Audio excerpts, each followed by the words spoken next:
નમસ્કાર મિત્રો, સૌરાષ્ટ્ર યુનિવર્સિટીની શિક્ષણ વિદ્યા શાખાના વિડીયો સિરીઝ લેક્ચર અંતર્ગત હું ડૉક્ટર અર્પિતા વાઘેલા શ્રીમતી જે Kundaliya graduate teachers college Rajkot તરફથી આપનું હાર્દિક સ્વાગત કરું છું. મિત્રો, આજે આપણે ગુરુદેવ રવિન્દ્રનાથ ટાગોરના શિક્ષણ ચિંતન વિશે અભ્યાસ કરીશું.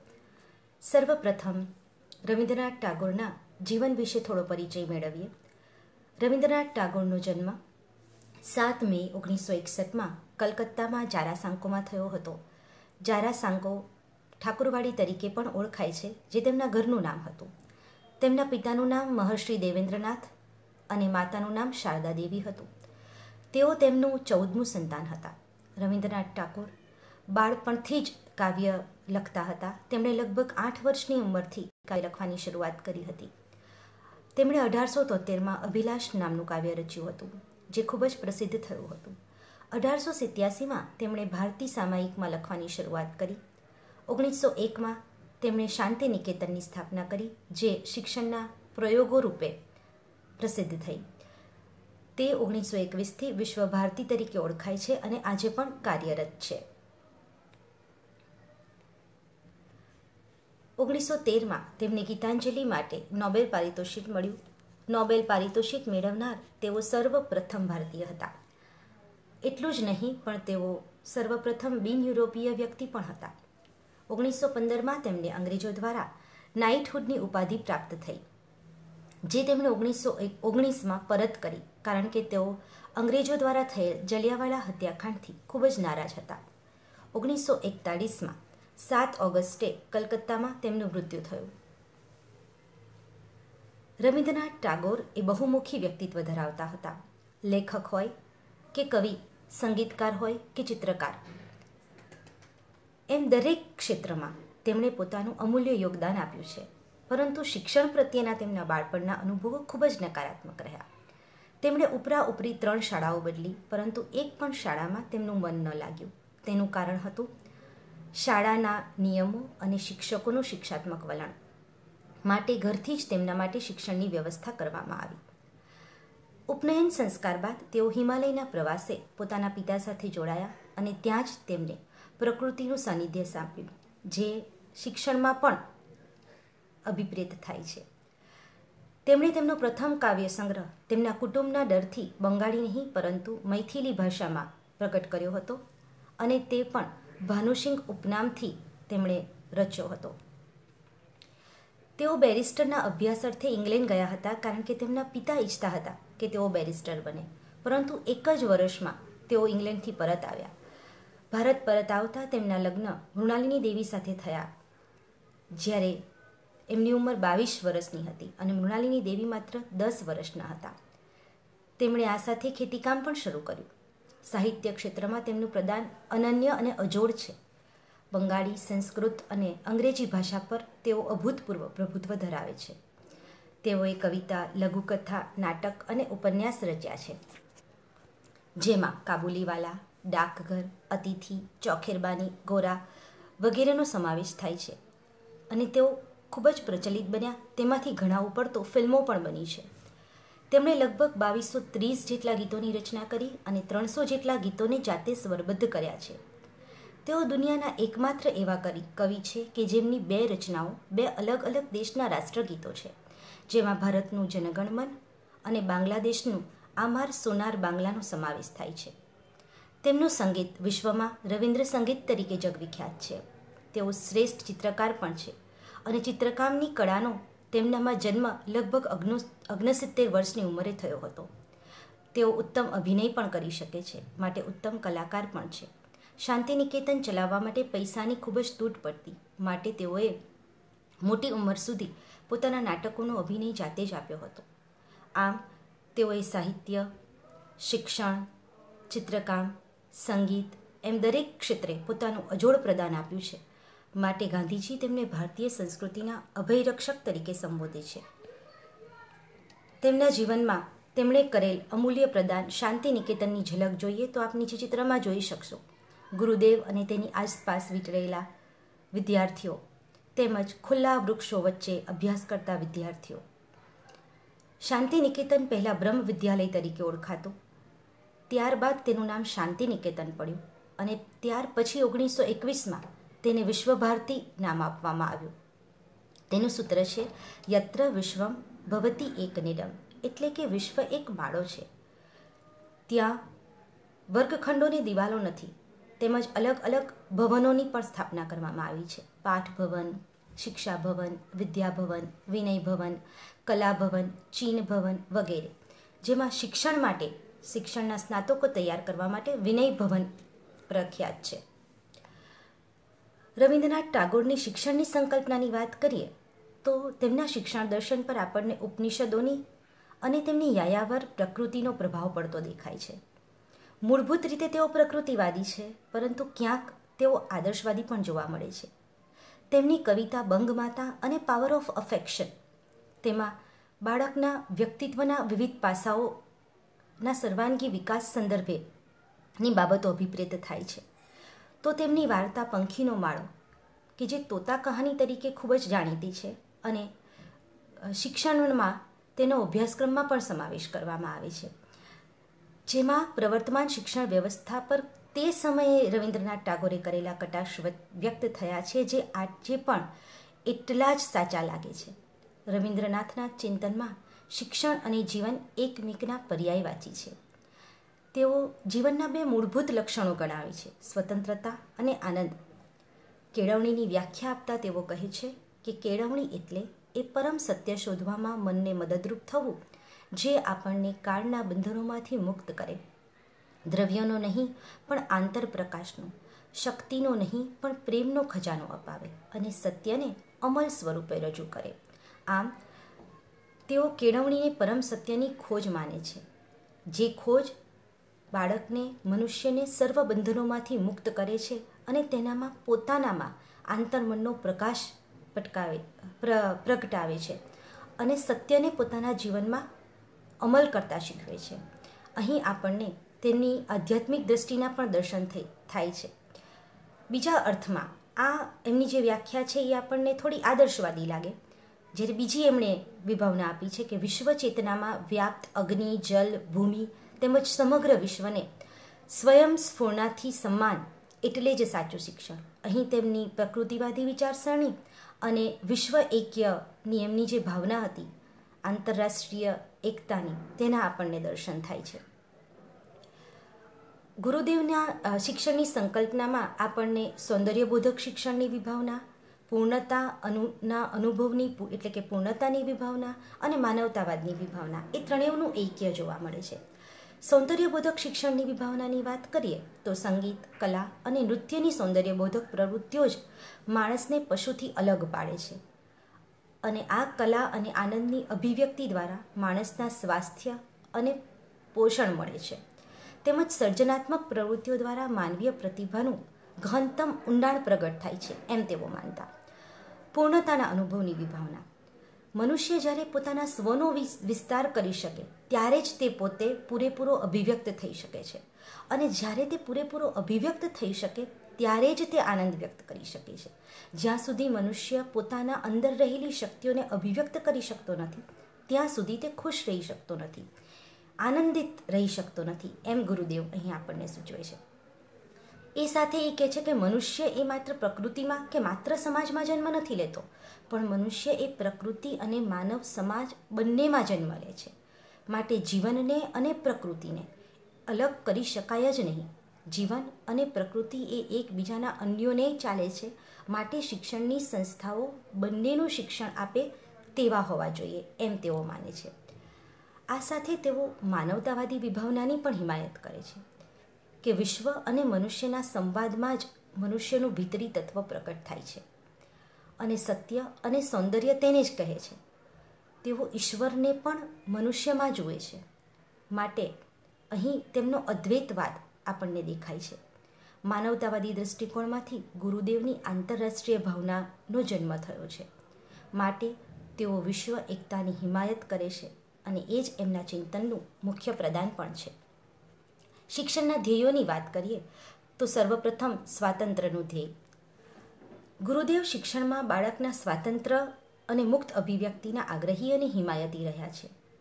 સ્વતંત્રતા જ મનુષ્યને અભિવ્યક્ત થવા દોરે છે અને તેમાંથી જ સર્જનાત્મકતાનો જન્મ થાય છે એમ તે માને છે. માટે સ્વતંત્રતા એટલે કેવી સ્વતંત્રતા? બુદ્ધિની, જ્ઞાનની, વિચારોને અભિવ્યક્ત કરવાની સ્વતંત્રતામાં તેઓ માને છે. અને આવી સ્વતંત્રતા એ શામાંથી જન્મે? તો ગુરુદેવ એમ કહે છે કે આવી સ્વતંત્રતા એ નિષ્કામ ભાવના, સમાનતા, એકતા અને માનસિક સંતુલનથી જ જન્મી શકે છે. અને આવી જ રીતેના મનુષ્યના આત્માના ઘડતરને તે સાચું શિક્ષણ ગણે છે. સ્વતંત્રતા હોય તો જ સ્વાવલંબન શક્ય બને એમ ગુરુદેવનું માનવું છે. વળી આ સાથે ગુરુદેવ કહે છે કે બાળકને બાળક જ રહેવા દો. આપણે તેને રૂઢિચુસ્ત શિક્ષણ આપી અને સરઘસના પશુઓ જેવા બનાવી દીધા છે અને તેમની સ્વતંત્રતા છીનવી લીધી છે, જેને કારણે તે કુંઠિત થતો જાય છે. સમન્વયપૂર્ણ સર્વાંગી વિકાસ. શિક્ષણ મનુષ્યને મનુષ્ય બનાવે છે એવી એમની શ્રદ્ધા હતી કે વિકાસની સંપૂર્ણતા એ જ એમનું મૂળભૂત સૂત્ર છે. માટે તેઓ માત્ર શરીર, માત્ર મન કે માત્ર આત્માના વિકાસ ઉપર ભાર આપતા નથી. તે શરીર, મન અને આત્માના સમન્વયપૂર્ણ સર્વાંગી વિકાસ ઉપર ભાર આપે છે. માટે જ તે શિક્ષણને જડ પ્રક્રિયા ગણતા નથી. તે શિક્ષણને પ્રકૃતિના સાનિધ્યમાં રહીને જીવન સાથે જોડી અને શરીર, મન અને આત્માનો વિકાસ સૂચવે છે અને એને જ તે સમન્વયપૂર્ણ વિકાસ કહે છે. શારીરિક વિકાસ.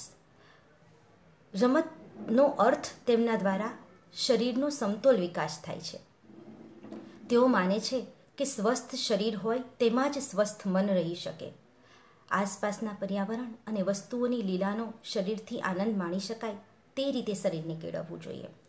ગુરુદેવ કહે છે કે બાળક ભલે ભણે નહીં, પરંતુ રમવા માટે તેને પૂરેપૂરો સમય હોવો જોઈએ. અને રમવું એ પણ કેવું? રમત એટલે ઘરમાં બેસી અને રમત રમે એમ નહીં, પરંતુ ફૂલો ચૂંટવા, ફળો તોડવા, તળાવમાં ડૂબકીઓ મારવી, વૃક્ષો ઉપર ચડવું, આવી રમતોને તેમણે પ્રાધાન્ય આપ્યું છે કે જેનાથી બાળક પ્રકૃતિથી પણ પરિચિત થાય અને પ્રકૃતિને અને જીવનને એકસાથે જોડી શકે, શરીરનો અને મનનો વિકાસ સમન્વયથી સાધી શકે તેવા શિક્ષણની તેમણે હિમાયત કરી છે. માટે રમતગમત અને યોગને તેમણે શિક્ષણમાં સ્થાન આપ્યું છે. બૌદ્ધિક વિકાસ. સ્વતંત્ર પ્રયત્ન દ્વારા પોતાની મેળે જ્ઞાન અર્જિત કરવું તેને તેઓ બૌદ્ધિક કૌશલ કહે છે. આવો બૌદ્ધિક વિકાસ એ માત્ર માહિતી ગોખી લેવાથી પ્રાપ્ત ન થાય. વિચારવાની શક્તિ અને કલ્પના શક્તિ એ બંને શક્તિ પુખ્ત જીવન માટેની માનસિક શાખાઓ છે. માટે બાળપણથી જ બધો ભાર સ્મરણ શક્તિ પર ન મૂકતા વિચારો અને કલ્પનાના વિકાસ માટેની પૂરતી તકો પ્રાપ્ત થવી જ જોઈએ. જ્ઞાન એ માત્ર પુસ્તકમાંથી પ્રાપ્ત થતું નથી એમ તેઓ માનતા. પ્રકૃતિ દ્વારા શિક્ષણ. બાળક વિકાસ માટે પ્રાકૃતિક વાતાવરણને મહત્વ. પ્રકૃતિને મનોરમ્ય, આકર્ષક અને શિક્ષણપ્રદ છે અને તેની નિકટતાથી જ બાળકમાં નવસ્ફૂર્તિ આવે છે અને શુદ્ધિકરણનો અનાયાસે ઉન્મેષ આવી જાય છે. માટે બાળક માટે ગુરુદેવ પ્રકૃતિને ઉત્તમ ગુરુ ગણે છે. તેઓ કહેતા કે બાળકને પુસ્તકમાંથી જ સીધું શીખવવાને બદલે તેને પ્રકૃતિના સાનિધ્યમાં શિક્ષણ આપવું જોઈએ. જેમ કે ચંદ્રની કળાઓ, ઋતુચક્ર વગેરે દ્વારા તેને વિવિધ વિષયોનું જ્ઞાન પ્રકૃતિ સાથે સાંકળી અને આપી શકાય છે.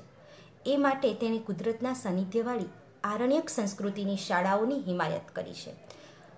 માટે તેવી શાળાઓ એ શહેરના વાતાવરણથી દૂર હોય કે જ્યાં ગુરુ અને શિષ્ય એકબીજાના અન્યોન્ય થઈ અને શિક્ષણ પ્રાપ્ત કરી શકે. માટે તેમણે આવી ફોરેસ્ટ સ્કૂલની હિમાયત કરી છે. નેક્સ્ટ, અચેતન મનનું શિક્ષણ. અચેતન મનના શિક્ષણને તેઓ ઓળખી શક્યા હતા કારણ કે તેના માટે તેમના બાળ માનસનું જ્ઞાન અહીં આપણને દેખાય છે કે તેઓને બાળ મનોવિજ્ઞાનનું પણ કેટલું ગહન જ્ઞાન હતું કે જેને કારણે તે સમજી શક્યા હતા કે ચેતન પ્રજ્ઞા કરતાં પણ અચેતન પ્રજ્ઞા છે એ વધારે ક્રિયાશીલ છે. એટલે તેમણે તેને આજ્ઞાના પ્રકાશ સાથે સરખાવી છે કે આજ્ઞાના પ્રકાશ સાથે સરખાવતા જ એ જીવન પ્રક્રિયાના ચાલવાથી ઉત્પન્ન થાય છે. એમ શિક્ષણ છે એ માત્ર માહિતી ઠાંસીને નહીં પરંતુ જીવન પ્રક્રિયા સાથે જ શીખવી શકાય. છોડની માફક બાળક પણ તેના આસપાસના વાતાવરણથી પ્રભાવિત થાય છે અને જેમ છોડ તેના આસપાસના વાતાવરણમાંથી પોષક તત્વો ગ્રહણ કરવાની શક્તિ ધરાવે છે, તેમ બાળકનું અચેતન મન પણ પ્રકૃતિ અને તેના આસપાસના વાતાવરણમાંથી પોતાને જરૂરી એવી વસ્તુઓથી પ્રભાવિત થઈ શિક્ષણ મેળવવાની શક્તિ ધરાવે છે તેવું તેમનું દ્રઢપણે માનવું હતું. માટે બધું જ એકસાથે શીખવી દેવાને બદલે બાળકને સમયાંતરે અને જરૂરિયાત મુજબ બાળક શીખશે તે માટે શિક્ષકમાં ધીરજના ગુણની પણ તેમણે હિમાયત કરી છે.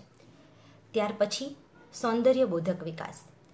જ્યારે માણસ સૌંદર્યથી અભિમુખ થાય છે ત્યારે તે તત્વતઃ ઈશ્વર અને મનુષ્ય બંને સાથે સીધો સંપર્ક સાધી શકે છે. માટે સૌંદર્યને તેણે ઈશ્વર સાથે સંપર્ક સાધવાની સીધી સીડી કહી છે. ગુરુદેવ કહે છે કે બાળકની સૌંદર્ય દ્રષ્ટિના વિકાસને શિક્ષણ દ્વારા વિકસાવવાનો પ્રયત્ન આપણે કરવો જોઈએ કે જેથી બાળક જગત અને પ્રકૃતિના આનંદને માણી શકે. માટે શાંતિ નિકેતનમાં સૌંદર્યના વિકાસ માટેના સખત અને સઘન પ્રયત્નો થતા હતા. ત્યાર પછી જોઈએ તો સરળતાનો હેતુ. સરળતા એ તો સૌંદર્યનું અંગ છે.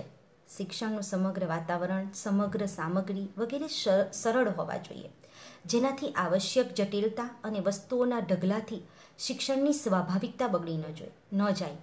તોતા કહાનીમાં પણ આ કટાક્ષ બહુ સરસ રીતે વ્યક્ત કરેલો છે કે આપણે શિક્ષણને એટલી બધી સગવડતા આપી દીધી છે કે જેનાથી બાળકનો વિકાસ જ રૂંધાઈ ગયો છે. આધુનિક સભ્યતાની સામગ્રી માનવ જીવનને વધુ કૃત્રિમ બનાવી દે છે અને માણસ સ્વયં નિર્મિત રાક્ષસી પિંજરામાં જ પોતાની જાતને બંધ કરી દે છે, કારણ કે પ્રકૃતિ સાથે તેનો મેળ સાધવાનું કામ એ ખૂબ જ કઠિન બની જાય છે. માટે તેમણે સરળતાના હેતુની અને સાદગીભર્યા જીવનની વાત કરી છે કે જેનાથી શિક્ષણને સરળ અને સઘન બનાવી શકાય. વૃત્તિઓને યોગ્ય માર્ગે વાળવી. ગુરુદેવ જાણતા હતા કે સ્વતંત્રતા નિરંકુશ ન હોવી જોઈએ.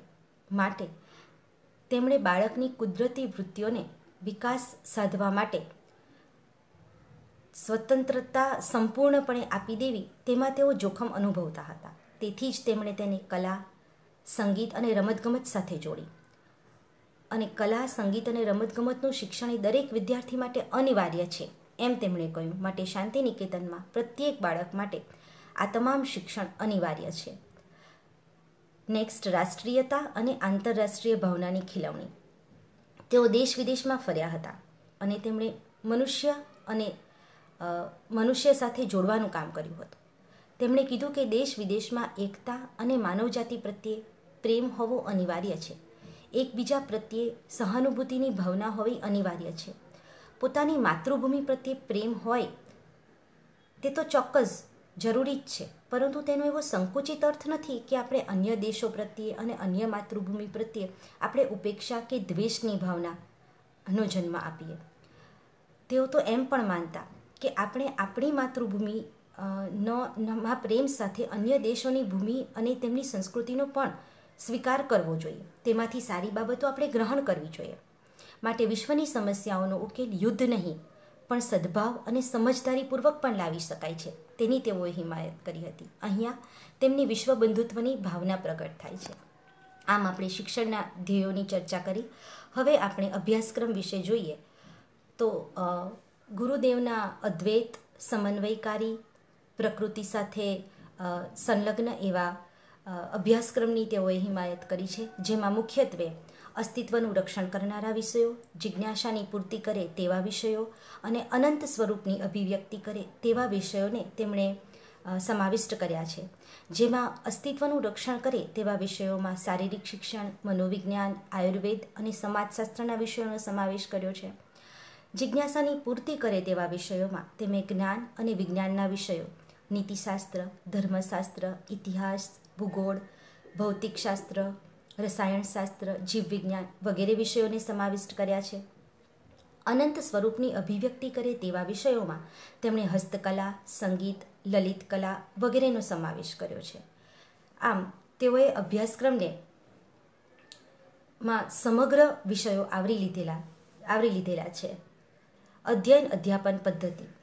ગુરુદેવના મતે તેઓએ સર્વપ્રથમ પ્રત્યક્ષ શિક્ષણ પદ્ધતિની હિમાયત કરી છે. જે વસ્તુ શિક્ષણથી દૂર છે અપરિચિત છે, તેને શીખવી શકાય નહીં, તેનું માત્ર સ્મરણ જ કરી શકાય. માટે તેમણે નિકટથી દૂર, પરિચિત પરથી અપરિચિત શિક્ષણ પદ્ધતિની અસરકારક ગણી છે. માટે જ તે પ્રત્યક્ષ શિક્ષણ પદ્ધતિની હિમાયત કરે છે. તેઓએ સ્વયં વિકાસને પણ એક શિક્ષણની પદ્ધતિ માની છે, કારણ કે તે એમ માને છે કે પોતાની મેળે વિકાસ પામેલી કળીનું સૌંદર્ય અવર્ણનીય છે, જેને કોઈના કઠોર હાથે ખીલેલી કળી સાથે તેની તુલના ન કરી શકાય. આ સાથે તેમણે આપેલી મુખ્ય પદ્ધતિ એ ચલન પદ્ધતિ છે કે ચલન દ્વારા અધ્યયનને વધારે શ્રેષ્ઠ અને ગહન બનાવી શકાય છે. ચલન પદ્ધતિમાં અવલોકન દ્વારા અધ્યયનની વિશાળ તકો, પદાર્થની ભિન્નતા સાથે વિવિધ સંવેદનાના સંપર્ક દ્વારા માનસિક શક્તિઓનો વિકાસ અને ગતિશીલ અધ્યયનને અવકાશ મળે છે. જ્યારે બંધિયાર વર્ગખંડનું સ્થગિત શિક્ષણ પહેલાંના અભાવે મન અને શરીરની વચ્ચે વિચ્છેદ ઊભો કરે છે તેવું તેઓ માનતા. આમ તેમની અધ્યયન અધ્યાપનની પદ્ધતિઓમાં પ્રત્યક્ષ પદ્ધતિ, સ્વયં વિકાસની પદ્ધતિ અને મુખ્યત્વે ચલન એટલે કે ભ્રમણ પદ્ધતિનો સમાવેશ થાય છે. ગુરુ શિષ્ય સંબંધ. ગુરુ અને શિષ્ય એકબીજાના અન્યોન્ય અને અભિન્ન છે. શિક્ષક સ્વયં તો અધ્યેતા હોવો જોઈએ, તેમજ તેને માત્ર પોતાના વિષયનું નહીં પરંતુ અન્ય વિષયો સાથેનું પણ જ્ઞાન હોવું જોઈએ. જે વિષયોના જ્ઞાનને તે જીવન સાથે સાંકળી શકે તેવું, તેમજ વિદ્યાર્થીઓને પુનરાવર્તન કરી શકે તેવું હોવું જોઈએ, કે જેથી વિદ્યાર્થીઓના મન ઉપર બોજો ન થાય અને યાદ રાખવાનો ભાર ઊભો ન થાય તે રીતે તેને શિક્ષણ કાર્ય કરાવવું જોઈએ. માત્ર અને આવું શિક્ષણ તેને પ્રેમપૂર્વક આપવું જોઈએ. તેનો વ્યવહાર, પ્રત્યાયનનો વ્યવહાર એ પ્રેમપૂર્વકનો હોવો જોઈએ, જરાય કડકાઈ ભરેલો ન હોવો જોઈએ, એમ ગુરુદેવ માનતા. માનવ જીવન અને વિષયની વચ્ચેના સંબંધને પીછાણવું અને વિદ્યાર્થી આ સંબંધને પામી સતત પ્રયત્નશીલ રહે તેમ તે માનતા. વિદ્યાર્થી માટે તે કોમળ, પ્રેમાળ અને સહાનુભૂતિભર્યું વલણ રાખવાનું કહેતા અને પૂર્વગ્રહથી એકદમ મુક્ત તેમજ ખૂબ જ સહિષ્ણુતાના તેઓ આગ્રહી હતા. શિસ્ત. આપણે જોયું તેમ ગુરુદેવની શિસ્તની વિભાવના એ સ્વતંત્રતા પર આધારિત છે. માટે તેઓ બાળક ઉપર કોઈ પણ પ્રકારના નિયંત્રણનો વિરોધ કરે છે. નાના બાળકને કપડાં પણ, વસ્ત્ર પણ તેઓને વિરોધી લાગતા. તેમને એમ લાગતું કે બહારથી લદાયેલી કોઈ પણ શિસ્ત એ બાળક માટે, તેના વિકાસ માટે બાધારૂપ છે. માટે તેઓ પરંપરાગત શાળાકીય શિસ્તના અને સામાજિક પરંપરાના કટ્ટર વિરોધી છે. માટે તેઓ દમનકારી નહીં પરંતુ મુક્ત શિસ્તની તરફેણ કરે છે. આભાર.